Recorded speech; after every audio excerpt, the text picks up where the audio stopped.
The conference room felt like a funeral when Diana Walsh smiled at me across the mahogany table. "Regina, I've decided Marcus will be taking over the Morrison Industries account," she announced, her voice dripping with false sweetness. "He's more aggressive than you." 20 executives watched as my 5 years of client relationship building crumbled with 8 words.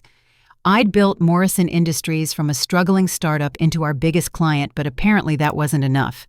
Diana's triumphant grin suggested she'd been planning this moment for months. I nodded once, gathered my leather portfolio, and walked out without a single word of protest. The elevator doors closed behind me, sealing away the murmurs of confusion from the boardroom. My hands trembled slightly as I pressed the button for the 15th floor, where my corner office overlooked downtown Seattle. 5 years. 5 years of building trust with Robert Morrison, of understanding his company's unique challenges, of becoming more than just an account manager. I had become their strategic partner, Jenny Liu. My assistant looked up from her computer screen as I approached my office. Her dark eyes immediately picked up on my expression. "Regina, how did the meeting go?" "Pack up the Morrison files," I said quietly, settling into my ergonomic chair for what might be one of the last times. "Marcus Thompson will be taking over." Jenny's mouth fell open. She'd been with me for 3 years, had watched me nurture the Morrison relationship through 2 major crises and 3 expansion phases. "But the quarterly review is next week, and the new product launch presentation." "I know." I opened my filing cabinet and began pulling out thick folders, each one representing months of research, relationship building, and strategic planning. Marcus would get all of this handed to him on a silver platter, though I doubted he'd appreciate the depth of work required to maintain Morrison Industries as a client. 20 minutes later, Marcus strode into my office without knocking. At 38, he carried himself with the swagger of someone who'd closed 3 major deals in the past year through what he called aggressive negotiation tactics. His expensive Italian suit and perfectly styled blonde hair made him look like he'd stepped out of a business magazine. "So, Regina, what do I need to know about Morrison?" He leaned against my desk casually, as if we were discussing weekend plans rather than the transfer of our company's most valuable client relationship. I gestured to the stack of files Jenny had organized. "Everything's documented here. Contact preferences, communication history, project timelines, personal details about key decision-makers, their company culture guidelines." Marcus waved his hand dismissively. "I don't need all that micromanagement stuff. I've read their financial reports. They need aggressive growth strategies, not hand-holding." He picked up one folder and flipped through it quickly. "This is way too detailed. I work differently than you do." My stomach tightened. Robert Morrison values personal relationships. He doesn't respond well to high-pressure tactics. Their last account manager before me tried the aggressive approach and lost them as a client entirely. "That was probably someone without my experience," Marcus replied, his tone condescending. "Diana chose me because I get results. I don't waste time on birthday cards and coffee preferences." I bit back my response. The birthday cards and coffee preferences were exactly what had secured Morrison Industries' loyalty during their CEO transition 2 years ago. When Robert's father had suddenly passed away and Robert had taken over the company, those personal touches had been the difference between keeping and losing a multi-million-dollar account. As Marcus gathered a few select files, ignoring most of my comprehensive documentation, Tom Bradley appeared in my doorway. Our finance director, a methodical man in his early 50s, looked genuinely concerned. "Regina, can we talk privately?" His gray eyes shifted meaningfully toward Marcus. "Actually, Tom, I should probably sit in on this," Marcus interjected. "I'll be handling Morrison Industries now." Tom's expression grew uncomfortable. "This is about some procedural questions regarding the account transition timeline, nothing urgent," but his tone suggested otherwise. After Marcus left with his limited selection of files, Tom stepped into my office and quietly closed the door. His usually calm demeanor seemed strained. "Regina, did Diana clear this transition with Morrison Industries?" I paused in my packing. "What do you mean?" "I was reviewing the contract terms for the quarterly billing, and there's a specific clause about primary point of contact changes. Any modification requires written approval from their CEO." Tom pulled out his reading glasses and consulted a legal document. "According to this, Morrison Industries has to agree to any account manager changes in writing with 30 days' notice." My heart began racing. In all the chaos of Diana's announcement, I hadn't considered the contractual implications. Morrison Industries had specifically requested that clause after their previous experience with sudden account manager changes at other firms. Diana never mentioned getting their approval, I said slowly. Tom's expression grew more serious. That's what I was afraid of. If Morrison Industries doesn't agree to this change, we could be in violation of our service agreement. They have grounds to terminate the entire contract. I sank into my chair, processing the implications. Diana had been so focused on making a power play that she'd potentially jeopardized our biggest client relationship. Marcus's aggressive style wasn't just wrong for Morrison Industries' culture. It might be contractually prohibited without proper approval. Have you mentioned this to Diana? I asked. I tried calling her office, but she's in meetings all afternoon. Tom glanced around my half-packed office. Regina, I think you should document everything about this transition, just in case. As Tom left, I opened my laptop and began typing detailed notes about the day's events.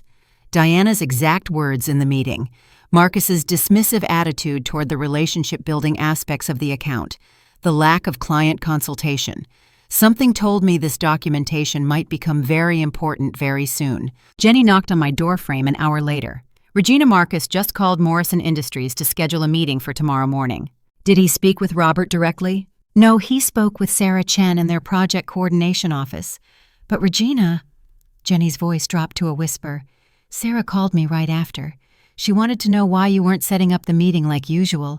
I didn't know what to tell her. I looked out my window at the Seattle skyline, watching the late afternoon sun reflect off the glass buildings. Morrison Industries headquarters was visible in the distance, a gleaming tower that represented not just a client, but a partnership I'd spent years cultivating. Something was about to go very wrong, and Diana had no idea what she'd set in motion. Wednesday morning arrived with the kind of gray Seattle drizzle that matched my mood perfectly. I sat in my home office, a converted spare bedroom, with a view of Elliott Bay, watching the rain streak down the windows. For the first time in 5 years, I wasn't preparing for a Morrison Industries meeting. My phone buzzed with a text from Jenny. Marcus is at Morrison Industries now. Robert Morrison just asked where you are.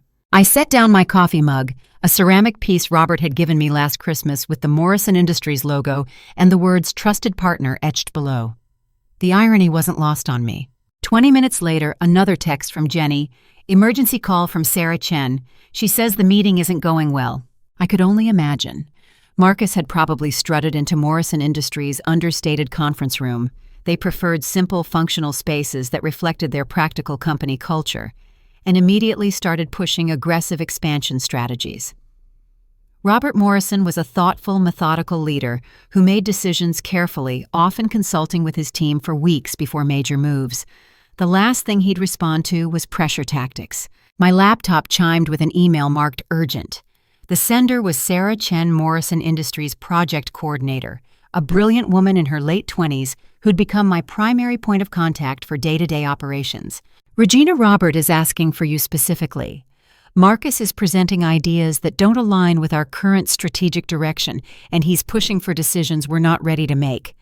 Can you please join the quarterly review meeting tomorrow? Robert said, to tell you that we specifically requested you in our contract for a reason. I stared at the email for a full minute. Sarah had copied Robert Morrison himself on the message, which meant this wasn't just a casual request.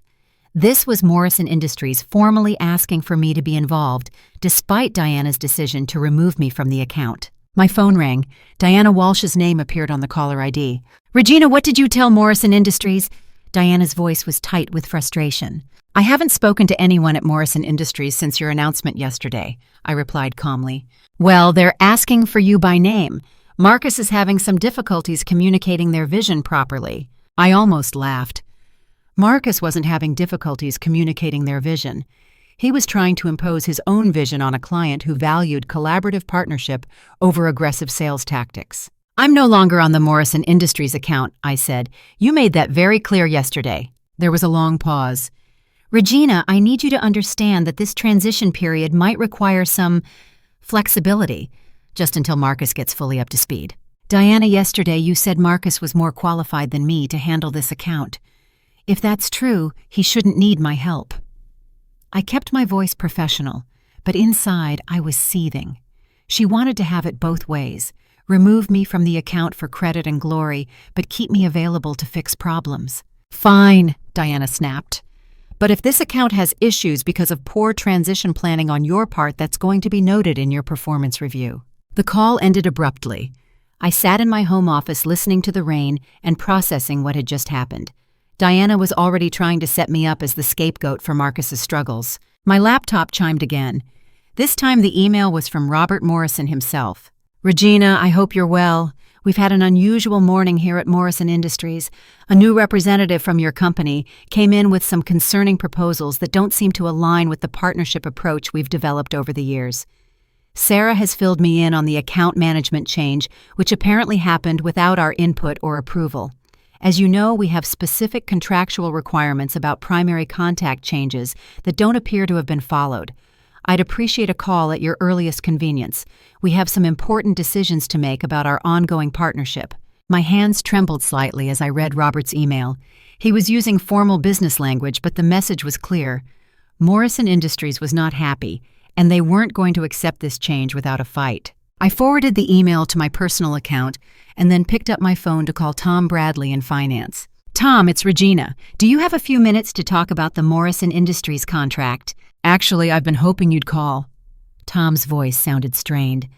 I pulled the full contract this morning and read through all the clauses. Regina, if Morrison Industries formally objects to this account manager change, we could be looking at a breach of contract. They have grounds to terminate immediately, and they'd have a strong case for damages. What kind of damages? Well, they've been paying us a significant monthly retainer based on continuity of service. If they can prove we violated that continuity without proper notice and approval, they could potentially recover up to 6 months of fees. We're talking about close to $2 million. I felt the blood drain from my face. Diana's power play hadn't just jeopardized a client relationship. It had potentially created a massive financial liability for the company. Tom, have you told Diana about this? I've left 3 messages with her assistant. She's apparently in back-to-back meetings all day. Tom paused. Regina, I think someone needs to call Morrison Industries and start damage control before this gets worse. I'm not authorized to do that anymore, I said. Diana made sure of that. But you're the only one who has the relationship to fix this. That afternoon, I drove to my favorite coffee shop in Capitol Hill, a quiet place where I often went to think through complex client challenges. As I sat with my laptop and a lavender latte, I received another email from Sarah Chen. Regina, Robert wanted me to update you on this afternoon's developments. Marcus returned for a follow-up meeting and presented what he called aggressive growth opportunities that would require us to increase our budget by 40% immediately. When Robert expressed concerns about the timeline and asked for the detailed analysis you usually provide, Marcus said that kind of detailed planning was overthinking and that we needed to trust the process. Robert ended the meeting early and asked me to contact your company president directly. I closed my laptop and stared out at the Seattle street scene. Marcus had just made every mistake I'd warned him about. He'd pushed for immediate budget increases without proper justification, dismissed Morrison Industries' preference for detailed planning, and used high-pressure language that their culture specifically rejected. My phone buzzed with another text from Jenny. David Harrison just called an emergency meeting for tomorrow morning. Morrison Industries contacted him directly. David Harrison was our company president, a man who rarely got involved in individual client issues unless something was seriously wrong. If Morrison Industries had escalated to his level, this situation was about to explode. I drove home through the late afternoon traffic, my mind racing through potential scenarios. Diana had created a crisis through her impulsive decision-making, and now she was trying to blame everyone else for the consequences.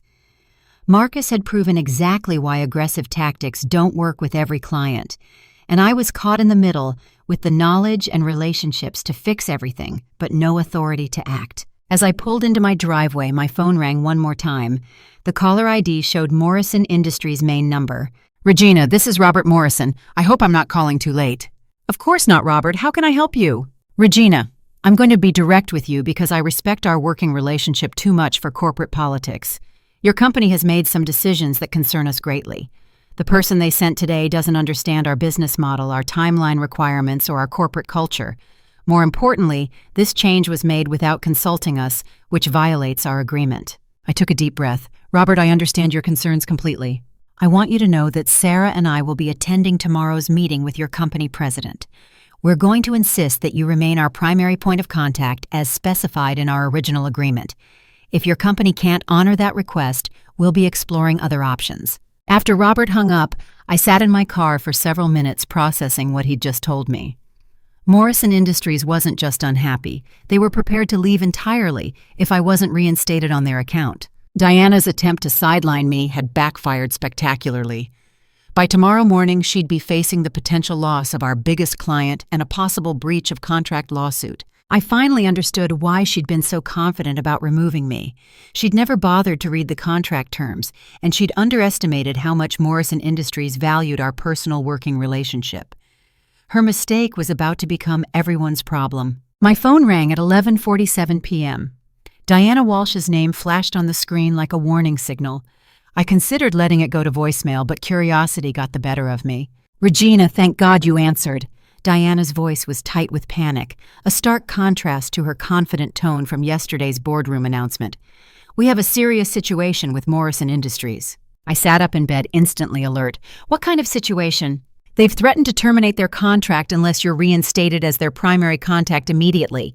Apparently, there's some clause about notification requirements that nobody bothered to tell me about." Her accusatory tone suggested she was already looking for someone to blame.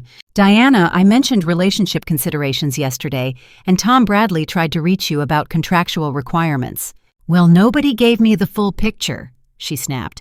"Look, I need you to come in early tomorrow and help fix this mess before my meeting with David Harrison." The audacity took my breath away. Yesterday, she'd dismissed me from the account with public humiliation. Now she wanted me to quietly solve the problems she'd created so she could take credit for the resolution. "I'm no longer authorized to work on the Morrison Industries account," I said calmly. "You made that decision very clear." "Regina, this isn't the time for petty office politics. This is about the company's reputation." "You're absolutely right. It is about the company's reputation, which is why these decisions should have been made more carefully in the first place." There was a long silence before Diana spoke again, her voice dangerously quiet. "If this account falls apart because you're being vindictive, I'll make sure everyone knows exactly who sabotaged this partnership." "Good night, Diana." I hung up and turned off my phone. Thursday morning arrived gray and drizzling, typical Seattle weather that matched the storm brewing at our office. I dressed carefully in my navy blue suit with the silver pin Robert Morrison had given me last year, a small symbol of partnership that had more meaning than Diana realized. When I arrived at the office at 7:30 a.m., the executive conference room was already buzzing with activity.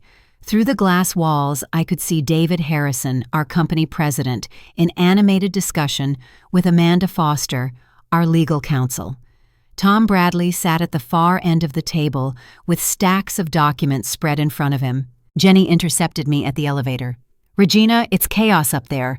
Morrison Industries sent a formal letter this morning demanding your reinstatement and threatening immediate contract termination. Diana's been locked in David's office since 7 a.m. I made my way to my office where I found an official memo on my desk summoning me to an emergency meeting at 9 a.m. The subject line read, "Morrison Industries Partnership Crisis Resolution." At exactly 9 o'clock, I entered the conference room where the key players were already assembled. David Harrison, a distinguished man in his early 60s with silver hair and sharp blue eyes, looked up as I entered. "Regina, thank you for coming. We have a complex situation that requires your immediate attention." Diana sat across the table, her usual polished appearance slightly disheveled. Dark circles under her eyes suggested she'd had as little sleep as I had. Marcus Thompson slumped in his chair, his expensive suit wrinkled and his confident demeanor notably absent. Amanda Foster spoke first. "Regina, we've reviewed the Morrison Industries contract, and they have legitimate grounds for their complaints. The primary contact clause specifically requires their written approval for any account manager changes with 30 days advance notice. This procedure wasn't followed." David Harrison leaned forward. "More concerning, Morrison Industries has formally requested your immediate reinstatement, and they've made it clear that your replacement will result in contract termination. They're prepared to pursue legal action for breach of contract if we don't comply." I glanced at Diana, whose face had turned an interesting shade of pale green. "What exactly are you asking me to do?" "We need you to take back the Morrison Industries account," David said directly, "effective immediately." But yesterday I was told that Marcus was more qualified to handle their needs, I replied, keeping my voice neutral. Marcus shifted uncomfortably in his chair. Look, Regina, maybe I came on a little strong with them. They're more traditional than I expected. Traditional? I raised an eyebrow. Could you be more specific? They want detailed reports for everything. They ask questions about implementation timelines. They want to discuss potential risks before making decisions. Marcus's tone suggested these were unreasonable requests. It's like they don't trust their account manager to know what's best for their business. David Harrison's expression grew stern. Marcus, those sound like standard business practices for a major client. The conference room door opened, and Elizabeth Stone, one of our board members, entered with her assistant. Elizabeth, a sharp-eyed woman in her late 50s who'd built her own consulting empire before joining our board, commanded immediate attention. I apologize for being late, she said, settling into her chair. I was on a call with Robert Morrison. The room fell completely silent. Diana's face went from pale green to white. Mr. Morrison wanted to discuss this situation directly with board leadership, Elizabeth continued. He spoke very highly of Regina's work over the past 5 years. He also expressed serious concerns about yesterday's meeting with Marcus. Elizabeth opened her leather portfolio and consulted her notes.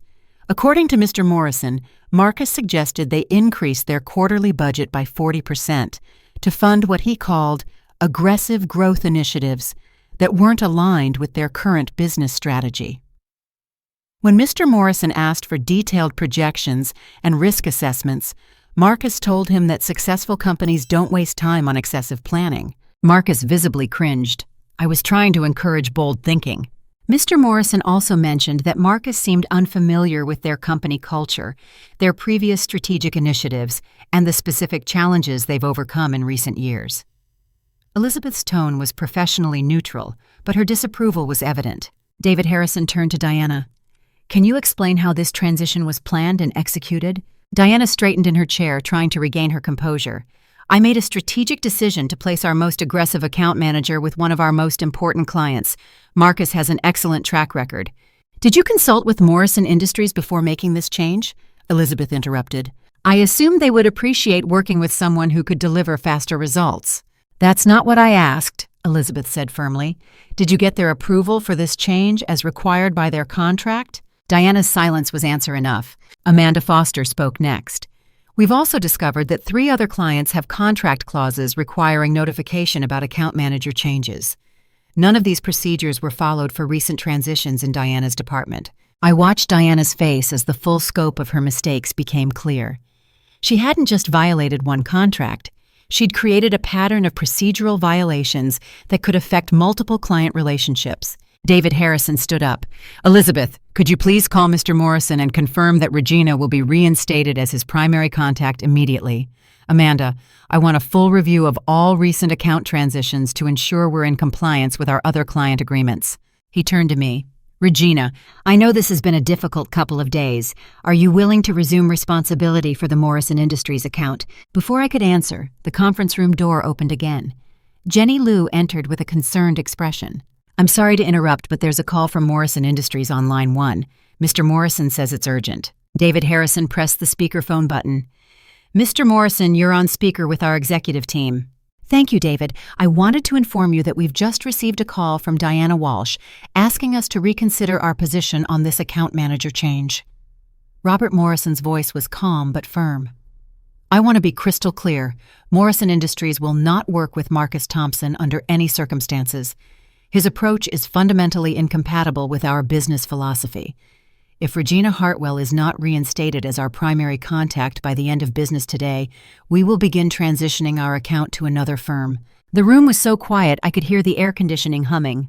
Additionally, Robert continued, we're prepared to file a formal complaint with the Better Business Bureau regarding breach of contract if this situation isn't resolved immediately. After David assured Robert that I would be reinstated and that appropriate action would be taken, the call ended. The silence in the room was deafening. Elizabeth Stone closed her portfolio with a sharp snap. Diana, I think we need to have a private conversation about your decision-making process. As the meeting broke up, I found myself standing alone with my documentation from the past 2 days. Everything I'd witnessed and recorded was about to become very relevant to the company's investigation into Diana's management practices. I pulled out my phone and saw a text message from Sarah Chen at Morrison Industries. Regina Robert wanted me to let you know that we're so relieved you'll be back on our account. We have some exciting developments to discuss once this situation is resolved. For the first time in 2 days, I smiled. Diana's attempt to push me aside had not only failed spectacularly, it had actually strengthened my position and revealed the true value of the relationships I'd built. By Thursday afternoon, the entire 15th floor buzzed with whispered conversations about the Morrison Industries crisis. I'd returned to my office to find my nameplate back on the door and my assistant Jenny practically glowing with relief. Regina Morrison Industries called 3 times this morning asking when you'd be available for meetings, Jenny said, handing me a stack of messages. And David Harrison wants to see you in his office at 2 p.m. I spent the next hour reviewing the Morrison Industries files that Marcus had hastily returned, many of them incomplete or disorganized. It would take days to reconstruct the strategic planning documents he'd apparently deemed unnecessary. At exactly 2 o'clock, I knocked on David Harrison's corner office door. His workspace reflected his methodical personality, organized bookshelves, carefully arranged family photos, and a large window overlooking Puget Sound. "Regina, come in. Please have a seat." David gestured to the leather chairs arranged around a small conference table. "I wanted to speak with you privately about what's happened over the past 2 days." Elizabeth Stone was already seated at the table along with Amanda Foster. The presence of board leadership and legal counsel suggested this conversation was more significant than a simple debriefing. "First, I want to apologize for the way this situation was handled," David began. "Diana's decision to reassign your account without proper consultation was unacceptable both from a client relations perspective and a contractual compliance standpoint." Elizabeth leaned forward. "Regina, your professional handling of this crisis has been exemplary. You could have retaliated or created additional problems, but you maintained your integrity throughout." "I appreciate that," I said carefully, "but I'm concerned about the bigger picture. If Diana made similar decisions with other accounts—" "We're conducting a comprehensive review," Amanda Foster interjected. "We've identified 4 other client accounts where proper procedures weren't followed for recent transitions. Fortunately, none of the other clients have contract clauses as specific as Morrison Industries, but we're reaching out to confirm their satisfaction with current arrangements." David's expression grew serious. "Regina, I need to ask you directly, are there other management decisions or procedural violations you've observed that we should be aware of?" I pulled out my notebook where I documented not just the past 2 days, but several months of concerning patterns. Diana has been taking credit for client relationship successes while distancing herself from any problems.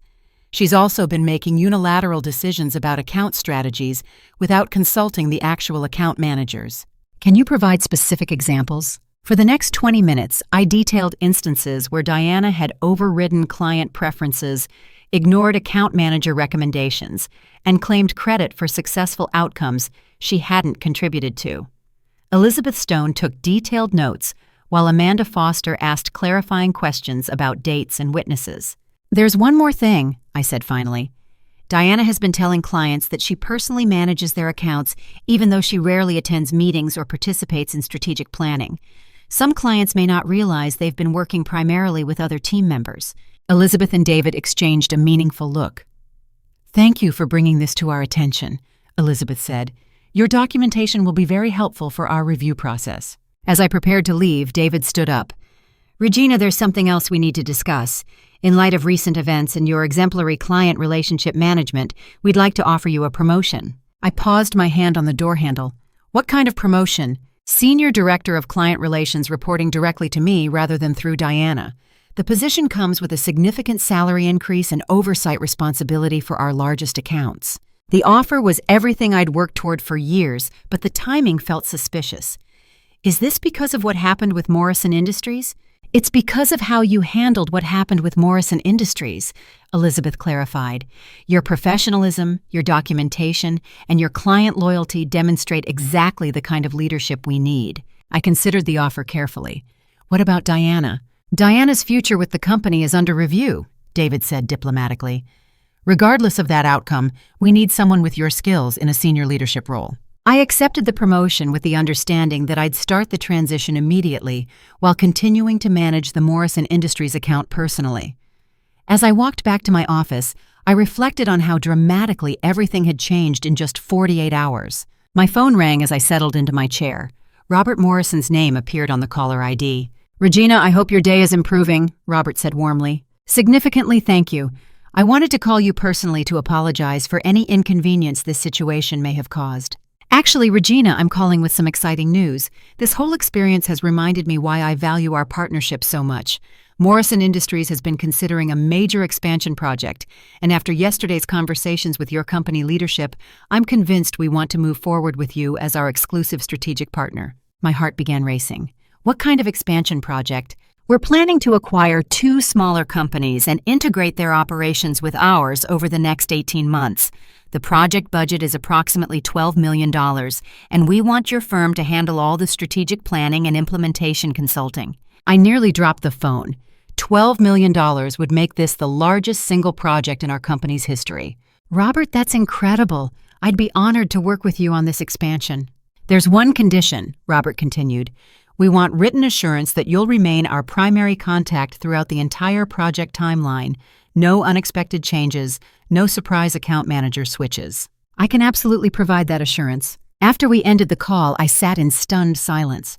Diana's attempt to push me aside had backfired so completely that it had actually led to the biggest opportunity of my career. Jenny knocked on my doorframe. "Regina, Diana Walsh wants to see you in her office." I walked down the hall to Diana's corner office, which looked markedly different than it had 2 days ago. Her usually immaculate desk was cluttered with legal documents and file folders. Her confident demeanor had been replaced by obvious stress and exhaustion. "Close the door," Diana said without looking up from her computer. I remained standing as Diana finally turned to face me. Her professional mask had completely slipped, revealing the desperation underneath. "I know you think you've won," she began, her voice bitter. "But this isn't over. I've built my reputation in this company over 8 years, and I'm not going to let one difficult client destroy everything I've worked for."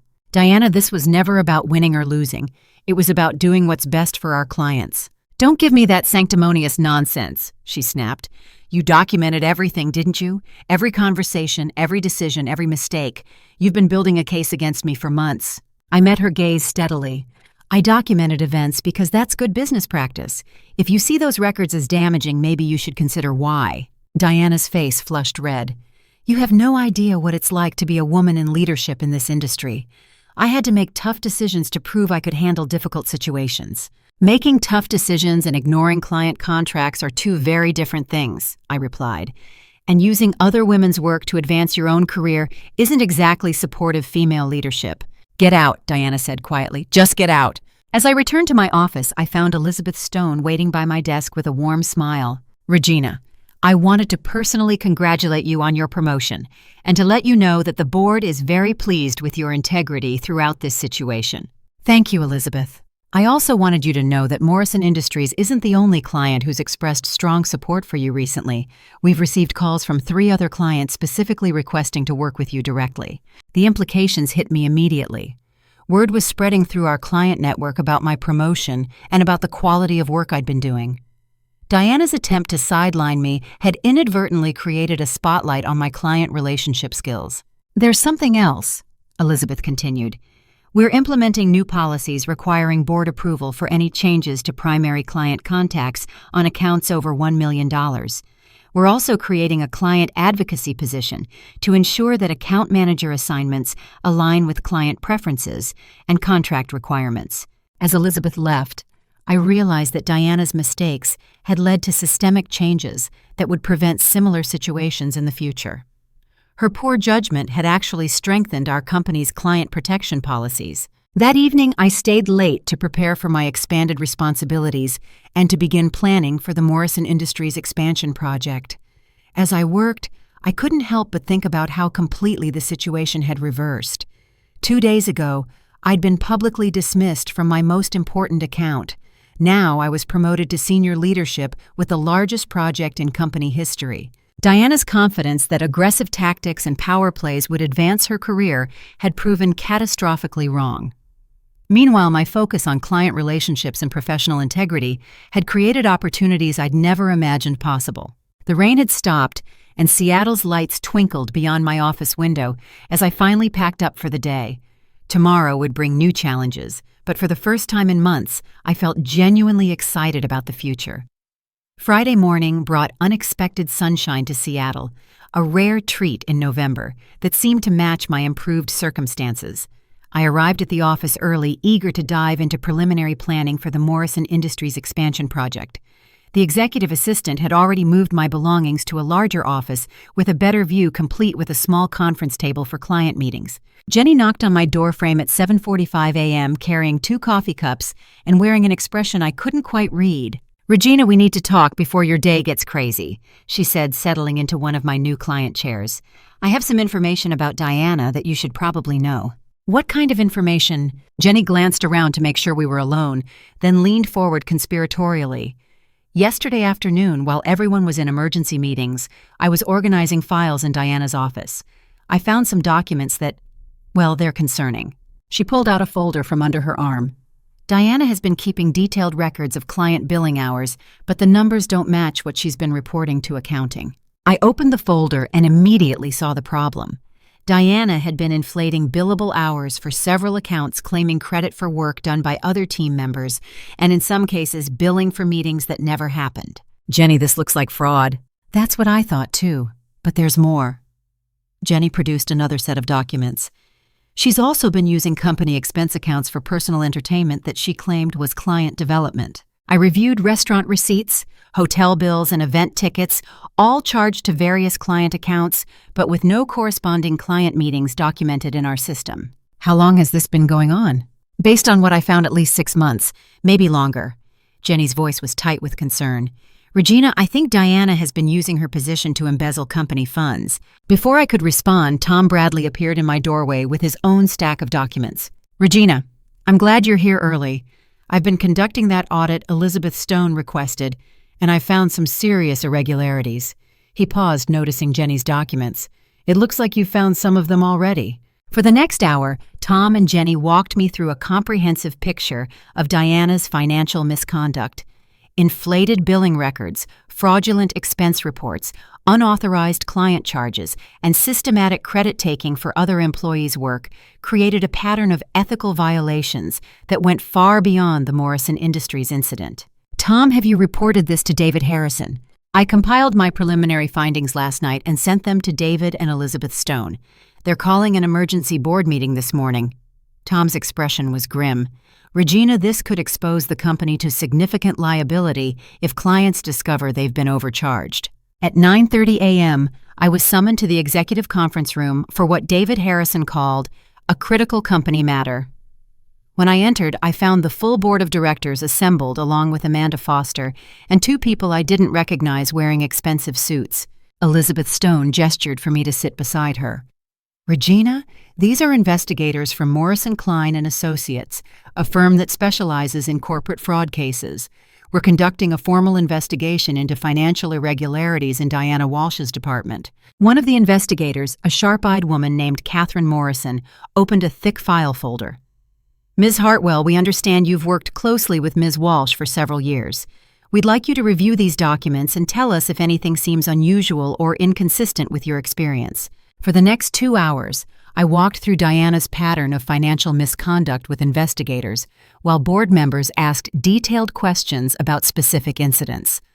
My documentation from the past several months proved invaluable in establishing a timeline of escalating problems. "Ms. Hartwell," Catherine Morrison said finally, "your records suggest that Ms. Walsh has been systematically taking credit for successful client outcomes while deflecting blame for problems. Can you provide specific examples?" I detailed Diana's habit of inserting herself into successful projects at the last minute, claiming primary responsibility for positive outcomes, and then distancing herself from any challenges or client complaints. The investigators took extensive notes, while board members looked increasingly concerned. "There's one more thing," I said, consulting my notebook. "Diana told me specifically that if the Morrison Industries account failed, she would make sure everyone knew it was my fault for poor transition planning. She was already positioning herself to blame me for problems caused by her decision." David Harrison's expression darkened. "Regina, do you have documentation of that conversation?" I read from my notes, providing the exact quote and timestamp of Diana's late-night phone call. The investigators immediately requested a copy of my documentation. At 11 a.m., the meeting was interrupted by Jenny Liu, who looked extremely nervous about disturbing a board meeting. "I'm sorry to interrupt," she said, "but there's been a development with Diana Walsh." Elizabeth Stone nodded for her to continue. "Diana just submitted her resignation letter effective immediately. She's also requesting accelerated departure terms and asking for her final paycheck to be processed today." The room fell silent as everyone processed this information. Catherine Morrison spoke first. "This resignation attempt could be seen as evidence of consciousness of guilt. We recommend that the company not accept the resignation until our investigation is complete." Amanda Foster nodded. "We also need to secure all of Diana's work computers and files before she removes anything that might be relevant to the investigation." David Harrison immediately called building security to escort Diana from the premises and secure her office. As investigators and legal counsel discussed next steps, Elizabeth Stone pulled me aside. "Regina, I want you to know that your integrity throughout this situation has been remarkable. You could have used this crisis to advance your own interests, but instead you focused on protecting the company and our clients." "I was just doing my job," I said honestly. "No, you were doing much more than your job. You were demonstrating real leadership." The meeting continued for another hour as board members discussed damage control strategies and legal implications. I was asked to contact Morrison Industries and other major clients to ensure they hadn't been affected by Diana's billing irregularities. At 2 p.m., I finally returned to my office to find Robert Morrison waiting in my reception area with Samuel Morrison, his son, and the company's chief operating officer. "Regina, I hope you don't mind us dropping by unannounced," Robert said warmly. "Samuel wanted to meet the person who's been such an important partner to our company." Samuel, a thoughtful man in his late 20s who'd recently completed his MBA, stood up to shake my hand. "Regina, my father speaks very highly of your work. After this week's events, I wanted to personally thank you for your professionalism and integrity." "The pleasure is mine," I said, leading them into my office. "Your father has been an incredible mentor and partner over the years." "Actually," Robert continued, settling into a client chair, "we came here to discuss something beyond the expansion project. Morrison Industries has been so impressed with your work that we'd like to propose an exclusive strategic partnership agreement." I raised an eyebrow. "What would that involve?" Samuel opened his briefcase and produced a formal proposal. "We want to engage your company for a 5-year exclusive consulting arrangement. Morrison Industries would guarantee minimum annual fees of $8 million in exchange for priority access to your strategic planning expertise." The numbers made my head spin. $8 million annually would represent nearly 30% of our company's total revenue. "This partnership would specifically require your personal involvement as our primary strategic consultant," Robert added. "We've seen too many firms where the talented people who win the business get replaced by junior staff who deliver the work." As we discussed the partnership details, I realized that Diana's attempt to replace me had actually led to the most significant business development opportunity in our company's history. Her mistake hadn't just strengthened my position, it had created a transformational growth opportunity. After the Morrisons left, I called David Harrison to inform him about the proposed partnership. His excitement was evident even over the phone. "Regina, this partnership would change our entire business trajectory. Can you prepare a presentation for Monday's board meeting?" As I worked on preliminary partnership planning, Tom Bradley stopped by my office with another update. "Regina, we've completed the audit of Diana's expense accounts. The total amount of fraudulent charges appears to be close to $200,000 over the past 18 months. What happens next?" "The board is meeting with law enforcement on Monday morning. This has moved beyond internal discipline into potential criminal charges." That evening, I stayed late to process everything that had happened. In less than a week, I'd gone from being publicly humiliated and removed from my key account to being promoted to senior leadership and potentially managing the largest client partnership in company history. Diana's confidence in her aggressive power plays had led to her complete downfall. Meanwhile, my focus on client relationships, professional integrity, and careful documentation had created opportunities I'd never imagined. As I finally prepared to leave the office, I reflected on the irony of the situation. Diana's attempt to make herself look stronger by pushing me aside had actually exposed all of her weaknesses and amplified all of my strengths. Sometimes, the best response to workplace betrayal isn't retaliation. It's simply continuing to do excellent work and letting the results speak for themselves. Monday morning arrived with crisp November air and the kind of clarity that comes after a storm has passed. I dressed carefully in my best charcoal gray suit, knowing that today's board presentation could define the next chapter of both my career and our company's future. The executive conference room had been transformed for the occasion. A large screen displayed the Morrison Industries logo alongside our company emblem, and formal partnership documents were arranged at each seat. David Harrison, Elizabeth Stone, and 3 other board members sat at the head of the table, while Catherine Morrison from the investigation firm occupied a corner seat with her files. Before we begin the partnership presentation, David announced Catherine has an update on the Diana Walsh investigation. Catherine stood up, her expression professionally neutral. Our investigation has uncovered systematic financial fraud totaling approximately $320,000 over the past 2 years.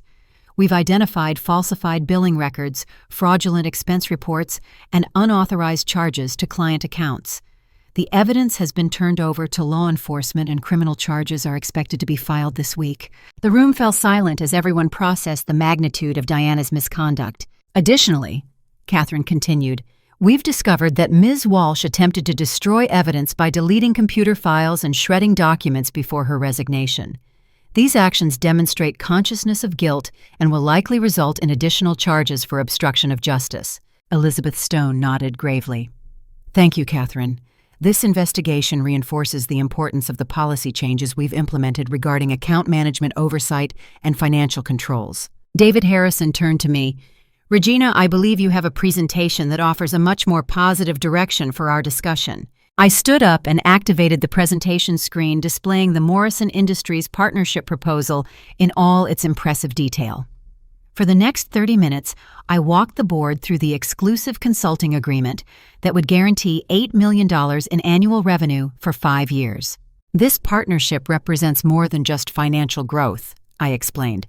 Morrison Industries wants to use our firm as a model for how strategic consulting should work, focused on long-term relationships, detailed planning, and collaborative problem-solving rather than aggressive sales tactics.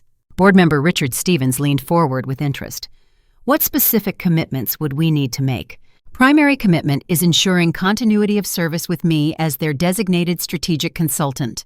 They want guaranteed availability for quarterly planning sessions, monthly check-ins, and immediate response to crisis situations. Elizabeth Stone smiled. Given recent events, I think we can all appreciate why continuity of service is so important to them. After extensive discussion and unanimous board approval for the partnership, David Harrison made an announcement that surprised me. Regina, the board has decided to create a new position specifically for you, Vice President of Strategic Client Relations. This role comes with equity participation in the company and authority to hire your own team to support major client partnerships. I stared at him for a moment, processing the magnitude of what he'd just offered. Vice President, with the Morrison Industries partnership and your proven ability to develop lasting client relationships, we need someone at the executive level who can replicate this success with other major accounts, Elizabeth explained. We're also giving you budget authority to recruit additional senior consultants and expand our strategic planning capabilities. The promotion represented everything I'd worked toward for years, achieved not through corporate politics, but through genuine client service and professional integrity. That afternoon, I called Robert Morrison to confirm our partnership agreement and share news of my promotion. Congratulations, Regina, Robert said warmly. Samuel and I are thrilled to be working with you in this expanded capacity. In fact, we have some additional news that might interest you. What's that? Morrison Industries has been talking with 3 other companies about the strategic consulting model we're developing with your firm. If things go well with our partnership, we might be able to refer additional clients who value the same collaborative approach. The implications were staggering. Not only had Diana's mistake led to my biggest client success, it had potentially positioned me to transform our entire business model. Over the next 2 hours, I worked with David Harrison and Elizabeth Stone to plan the expansion of our strategic consulting division. We discussed hiring additional senior consultants, developing standardized relationship management protocols, and creating training programs based on the Morrison Industries model. Regina, Elizabeth said, as our planning session concluded, you've turned what could have been a devastating crisis into our company's biggest growth opportunity. That kind of strategic thinking is exactly what we need in senior leadership. Wednesday afternoon brought news that Diana Walsh had been arrested and charged with embezzlement fraud and obstruction of justice. The story made the local business news, creating uncomfortable publicity for our company, but also demonstrating our commitment to ethical business practices. I was working late in my new corner office when Jenny knocked on my doorframe. "Regina, there's someone here to see you. She says it's about a job opportunity." A young woman in her mid-20s entered my office, extending her hand with a confident smile. "Ms. Hartwell, I'm Grace Hamilton. I just graduated from the University of Washington with my MBA, and I've been following the Morrison Industries partnership story in the business press. I'd love to discuss joining your strategic consulting team." As I interviewed Grace, I was impressed by her thoughtful questions about client relationship management and her genuine interest in building long-term business partnerships. Her enthusiasm reminded me of my own early career ambitions. "Grace, what interests you most about strategic consulting?" "I believe businesses succeed when they focus on solving real problems for their clients instead of just selling services," she said earnestly. "The Morrison Industries case study shows how powerful authentic partnerships can be when they're based on trust and mutual respect." By the end of our conversation, I knew I'd found the first member of my expanded team. Grace's combination of intelligence, integrity, and genuine interest in client service made her exactly the kind of person I wanted to work with. Thursday morning brought the official announcement of my promotion to the entire company. As I read the email introducing me as the new Vice President of Strategic Client Relations, I reflected on how dramatically my career had changed in just 1 week. The Morrison Industries expansion project was already generating excitement throughout our company. Tom Bradley had assigned a dedicated accounting team to manage the partnership, and our marketing director was developing case studies about successful long-term client relationships. That afternoon, I received an unexpected email from Marcus Thompson, who had been notably absent from the office since the Morrison Industries crisis. "Regina, I wanted to personally apologize for my behavior during the Morrison Industries transition. I realize now that I completely misunderstood their business culture and the importance of relationship-based consulting. I'd welcome the opportunity to learn from your approach if you're willing to give me guidance." Marcus's email represented a kind of professional growth I hadn't expected. His willingness to acknowledge his mistakes and ask for mentorship suggested that Diana's downfall had created learning opportunities for other team members as well. Friday evening, I stayed late in my new office to prepare for the following Monday's launch of our expanded strategic consulting division. As I worked, I thought about the incredible transformation that had occurred over the past week. Diana's attempt to sideline me had backfired so completely that it had actually accelerated my career by several years. Her aggressive tactics and ethical shortcuts had exposed the value of integrity-based business practices. Her dismissal of relationship building had highlighted exactly why client partnerships matter more than quick sales victories. I opened my desk drawer and pulled out the ceramic mug Robert Morrison had given me last Christmas with "Trusted Partner" etched below the Morrison Industries logo. A week ago, I'd thought my partnership with Morrison Industries was over.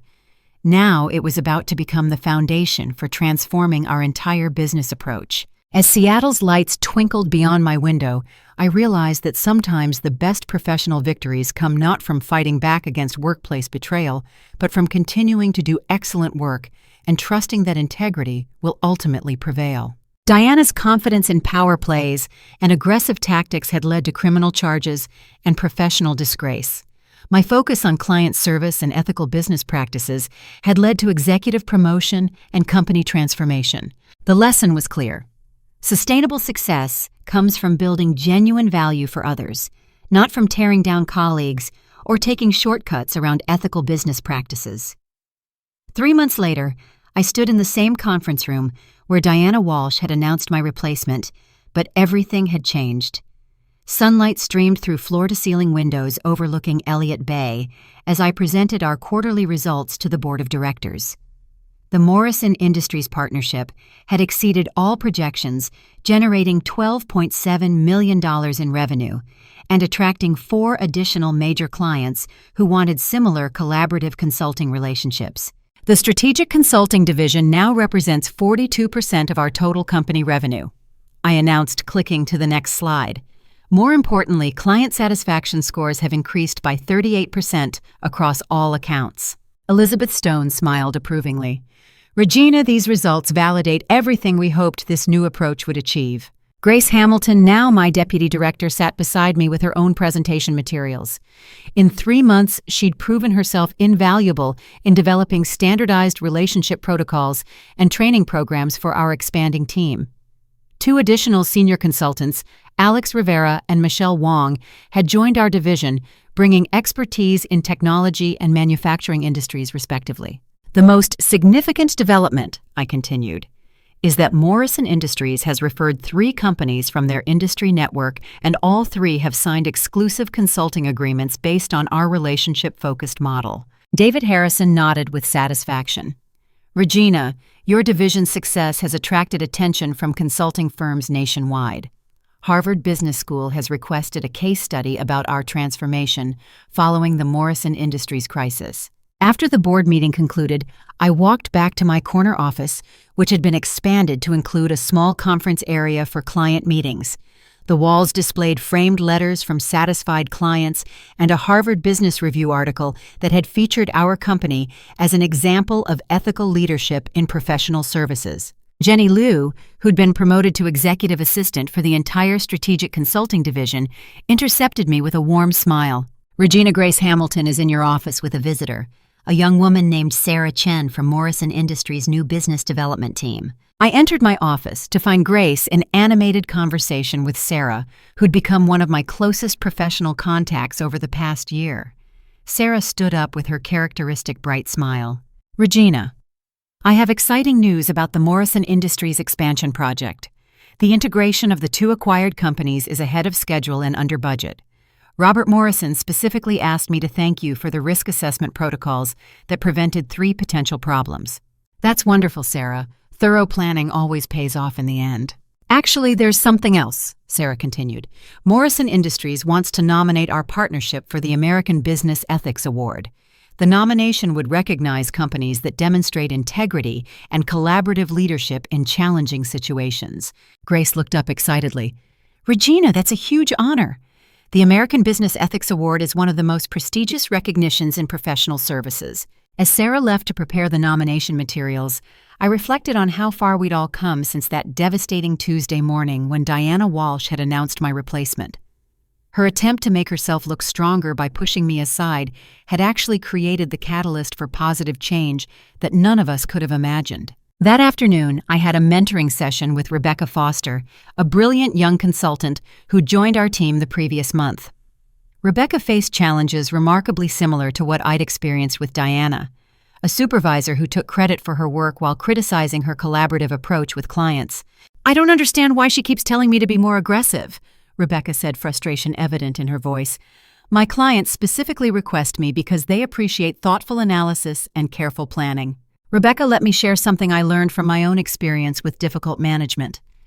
I began settling into the chair across from her. Sometimes when people push us aside or undermine our work, they're actually revealing their own insecurities and poor judgment. I told Rebecca about Diana's attempt to replace me on the Morrison Industries account, how her aggressive tactics had backfired spectacularly, and how maintaining professional integrity had ultimately led to opportunities I'd never imagined. The key lesson, I explained, is that we can't control other people's decisions, but we can control our response. Instead of fighting back or becoming bitter, I focused on documentation, maintained my relationships, and continued doing excellent work. Rebecca leaned forward with interest. But weren't you angry? Didn't you want to defend yourself? Of course I was angry. But I realized that the best defense was simply being excellent at my job and letting the results speak for themselves. I pulled out my notebook, which had become legendary in our office. I documented everything not to build a case against Diana, but to maintain accurate records for my clients. That documentation became invaluable when the crisis developed. So you're saying that integrity-based responses are more effective than confrontational ones? I'm saying that sustainable success comes from building genuine value for other people, not from tearing down colleagues or taking shortcuts around ethical business practices. I gestured toward the client letters on my wall. Every one of those relationships was built on trust, reliability, and mutual respect. Those foundations don't crumble when someone tries to undermine them. That evening, I worked late preparing for the following week's client meetings, including a strategic planning session with Morrison Industries about their next expansion phase. As I organized my files, I thought about the profound transformation that had occurred in my career and our company culture. Diana Walsh had been sentenced to 2 years in federal prison for embezzlement and fraud. Her attempt to advance her career through aggressive tactics and ethical shortcuts had led to complete professional disgrace. Meanwhile, the collaborative relationship-focused approach she'd dismissed had become the foundation for our company's most successful division. Marcus Thompson surprisingly had requested transfer to our strategic consulting division and had become one of our most thoughtful relationship managers after acknowledging his previous mistakes and committing to learning collaborative approaches. Grace knocked on my doorframe carrying 2 cups of tea and wearing the satisfied expression of someone who'd just completed a challenging project. "Regina, the Morrison Industries quarterly review is ready for next week's presentation. The expansion project results are even better than we projected." As Grace settled into the chair across from my desk, I realized how much joy I found in mentoring talented people who shared my commitment to ethical business practices. "Grace, what's been the most surprising thing about this division's approach compared to traditional consulting?" She thought for a moment before answering. "I think it's discovering that slow relationship building actually generates faster results than aggressive sales tactics. When clients trust you completely, they're willing to take bigger risks and make faster decisions." That's exactly right. Diana never understood that patience and integrity aren't weaknesses, they're competitive advantages. As Grace left for the evening, I opened my laptop to review emails from clients and team members. Among them was a message from Robert Morrison that made me smile. Regina Samuel and I were discussing how fortunate we've been to work with someone who demonstrates such consistent integrity and strategic thinking. Our board meeting tomorrow will include a presentation about ethical leadership in business partnerships, and your approach will be our primary example. Thank you for setting such a high standard for professional collaboration. I closed my laptop and looked out at the Seattle skyline, thinking about the journey that had brought me to this moment. Diana's betrayal had felt devastating at the time, but it had actually been a gift that revealed my own strength and created opportunities for growth I'd never imagined. The lesson I'd learned was both simple and profound. When we focus on building genuine value for other people, when we maintain our integrity under pressure, and when we respond to betrayal with professionalism rather than retaliation, we create the conditions for sustainable success. Diana's mistake hadn't just been pushing me aside. It had been believing that aggressive tactics and ethical shortcuts could create lasting success. Her confidence in power plays over partnerships had led to complete professional destruction. My approach hadn't been perfect, but it had been honest. And in the end, honest work that serves others well creates opportunities that no amount of manipulation can match. As I finally prepared to leave the office, I realized that being pushed aside had given me the perfect view to see everything clearly, including my own capabilities and values.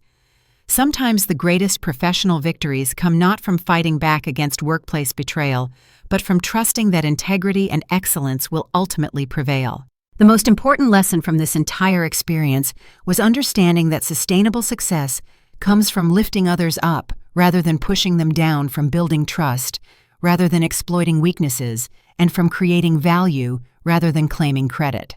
Have you ever found yourself in a situation where someone tried to undermine your work or push you aside? How did you handle it, and what did you learn about the power of maintaining your integrity under pressure? I'd love to hear your experiences in the comments below. Thank you for listening to my story today. I hope it reminds you that your professional worth isn't determined by other people's recognition, but by the genuine value you create and the relationships you build along the way. Remember to like this story if it resonated with you. Subscribe for more real-life workplace experiences and lessons, and please share this with anyone who might benefit from understanding that integrity-based leadership always wins in the long run. Until next time, keep building authentic relationships and trust that excellent work will always find its way to recognition.